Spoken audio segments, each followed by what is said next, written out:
Hi, my name is Matthew Bellisario. Thanks for coming back by the Bellisario Sonic YouTube channel from the heart of the Deep South on the outskirts of Birmingham, Alabama, where we talk about music, records, do record reviews, interviews, and much more. You're going to come across a lot of new record reviews that you won't come across anywhere else. I really focus on working artists, especially working jazz artists. So on this channel, you're going to see a lot of needle drop record reviews on new jazz albums and other albums as well here that you probably won't find on most other channels. So I appreciate you guys coming by, subscribing, giving these new titles a chance, hopefully giving these new artists some exposure, some of these new albums that I've been reviewing, a couple sitting behind me, the Adele Soros, the Miki Yamanaka, and go back and check out those reviews that I recently did. Also a lot of interviews. But today we're going to talk about a topic that everybody's been talking about in the vinyl community.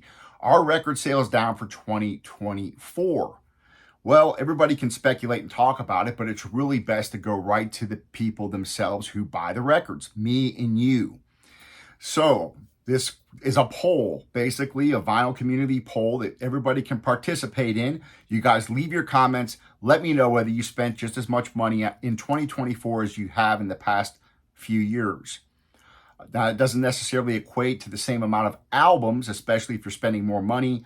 You're buying a lot of new albums, they cost more. You may not be acquiring quite as many albums as you used to. So I'm going to let you know how many I purchased over the last couple of weeks here. Probably about maybe the last 3 weeks or so. I'm going to show you what I purchased in used records and new records. Now, I would say that the amount of money I'm spending is pretty much the same as it has been the past few years. I'm subscribed to the Atlantic 75th series, getting those every month. I'm buying a lot of new releases. As you guys probably know, you've seen me do 3 to 5 new record reviews almost every week. Sometimes different genres. Sometimes they'll have been sitting here for a while. Some of them are brand new. Some of them are not, that I may not have gotten around to doing a review on that I've had, but I've been buying a lot of new releases. So what I thought I'd do, share with you guys today is what I bought over the last few weeks regarding new records, and then I'll show you the used records that I bought. And that varies a lot more. My used record buying varies quite a bit more than my new record buying. So what I do is I keep a running list. Okay, I keep a running list of the records that I want, the new releases, and as they come out, there's several from all those different jazz labels that I did a video on, the 10 jazz labels you should know about. I keep up with those, and whenever there's new releases coming out, I put them on a list, and I do look for sales. I have to be frugal, so I watch, and if one of them goes on sale, 20% off, 30% off, I'll go ahead and grab that. And I try to do that so that I can save more money and I can buy more records to review. Now, it doesn't always work out. Some of them don't go on sale and end up having to spend the full amount of money. So over the past few weeks, I have purchased the Miki Yamanaka album that's sitting back there. The Adele Soros, I've had that for about probably 3 or 4 weeks. I just recently did that one. So I'm trying to look at when I purchased these, but make a long story short, I purchased these over the last few weeks. Day with Art Blakey. I'll be opening this up, doing a review on this very soon. This is one of the purchases that I made. I bought the new Avishai Cohen album that I'll be doing a review on. This will be coming up very soon. New Charles McPherson album. I'll be reviewing this soon. I purchased that. On sale, Amazon had this one for 30% off on sale. So I picked up this Chet Baker off of that three volume series from the Barclay Decca series. It was on sale. I picked it up. I picked up this cool heavy jazz album that is really cool that I'll be actually doing a needle drop on as well. This was on sale and I picked it up at a really good price on Amazon. 2 record set, something completely different, but I'm excited to be doing a review on that. I purchased 2 Porcupine Tree albums. I still buy rock albums and things like that, and I'll be doing needle drops on these.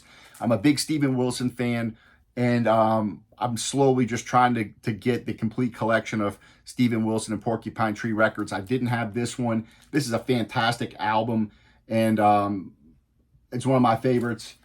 So I just picked this up at regular price the other day. The Stupid Dream album, really cool. I picked this up as well, Coma Divine. This one was on sale. And this is a 3-record set here live album of Porcupine Tree.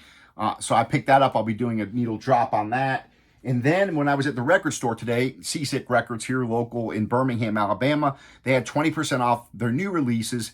And there was a Chet Baker album that I went ahead and took advantage of, 20% off of this, which I think is one of his last recordings, if not his final recording in Paris. 2-record set. And this is another one that I purchased. So that's 1, 2, 3, 4, 5, 6, 7, 8, 9, like 10 new records over the last 2 to 3 weeks. So quite a few there. And now we're going to go look at the used records that I've purchased here over the last couple of weeks. And most of these I got in one shot. Because someone had dropped off a jazz collection and I was very interested in picking these up. A couple of dollar bin buys that I picked up. I picked up a Spencer Davis Group in the dollar bin, and I picked up a Joe Stafford album that was in the dollar bin, and they're both in really good shape. So for $1, I was like, those are kind of cool. I picked up a really nice copy of an MPS Oscar Peterson album called Walking the Line. Record's in great shape, covers in decent shape. Picked this up. This was, I think, $6. So that was a pretty good find. I picked up the Sadeo Watanabe Parker's Mood live album. This was a $5 record. Record's in almost like brand new, so I picked that up. I picked up Boy Meets Girl, Sammy Davis Jr. and Carmen McRae. This was, I think, $6. And it's in pristine shape. The record's in great shape. And look at the jacket. Jacket's in really nice shape. So I was excited about that. Chris Craft, Sonny Chris. This was $8. Record's in nice shape. The jacket's a little beat up. Got some writing on it here. So picked that up. Keith Jarrett, brand new. I mean, the album's like brand new. This was in the $5 bin. Picked this up.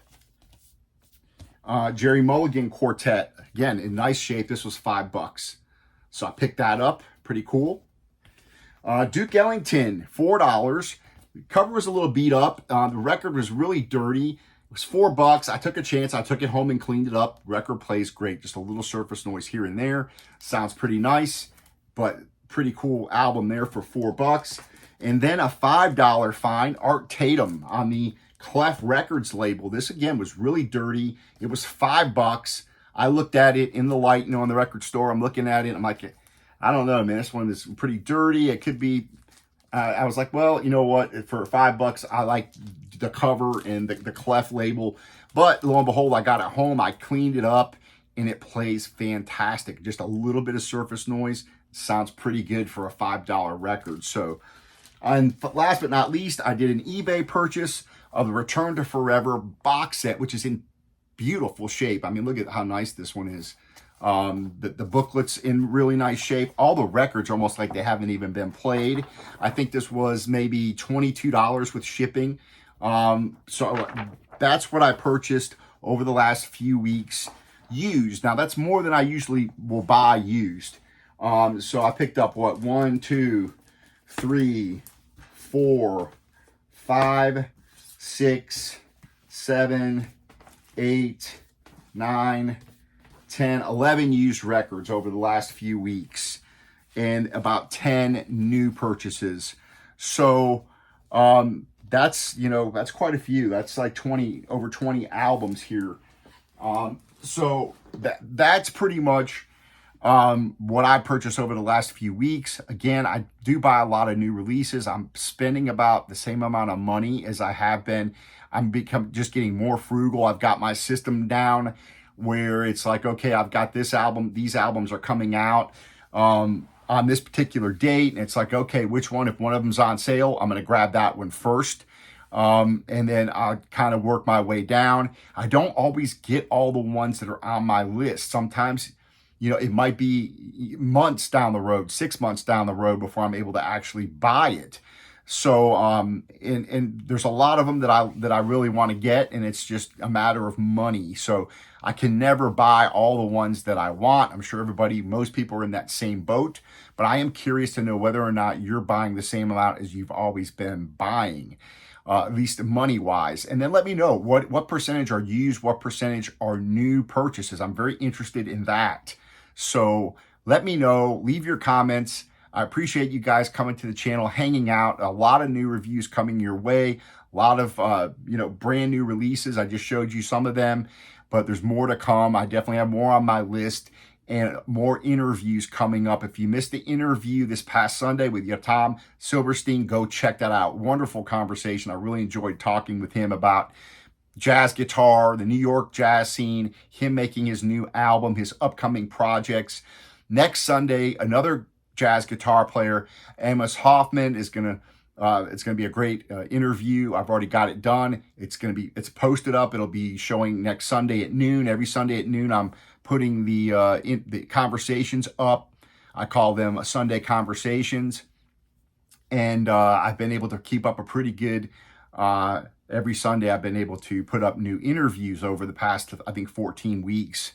So I appreciate you guys supporting the channel. I appreciate you guys leaving the thumbs up and sharing the videos with other people so that these artists can get more exposure, because these working jazz artists are the ones keeping jazz alive.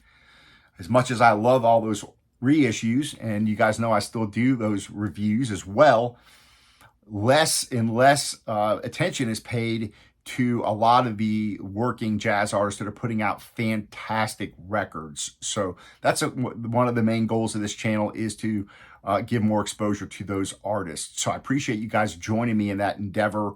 And I really appreciate you guys supporting the channel. And we'll talk to you next time. Leave your comments, please. I want to hear about it, because ultimately, whether or not we're spending as much money or buying as many records is me and you, the people on the ground that are actually buying them. So leave your comments, and I will talk to you guys soon on another episode. Take care. Happy listening.